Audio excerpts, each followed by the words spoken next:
గణపతి ఆకారాన్ని మీరు గమనించండి. ఇక్కడ ఎంత పెద్ద ఆకారంతో ఉన్నాడు. కానీ ఇదే గణపతి వాస్తవంగా శాస్త్రం ప్రకారం చాలా చిన్న ఆకారంతో ఉంటాడు. మనం ఇంట్లో ఏ పూజన చేసుకుంటే గణపతి విగ్రహం ప్రత్యేకం పెట్టక్కర్లేదు. ఓ తమలపాకు అక్కడ పెట్టి పురోహితులకు అప్పగిస్తే వారు పెట్టేస్తారు.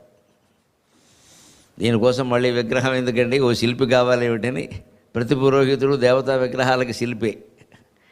అందుకని కాస్త పసుపు తీసుకురమ్మా అంటారు, కొంచెం 2 బొట్లు కాస్త నీళ్లు పోస్తారు, ఇంత ముద్ద చేసి ఆ తమలపాకులో పెడతారు.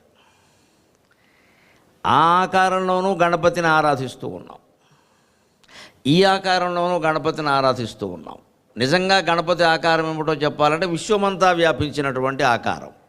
భగవంతుడు అంటేనే విశ్వమంతా వ్యాపించాడు. విశ్వమంతా వ్యాపించాడు కాబట్టి ఆయన గురించి తెలుసుకోవడానికి ఇంతమంది వచ్చాం ఇక్కడికి. అంచేది ఈ ఆకారంలో ఉండే విశిష్టతను ముందుగా చెప్పు.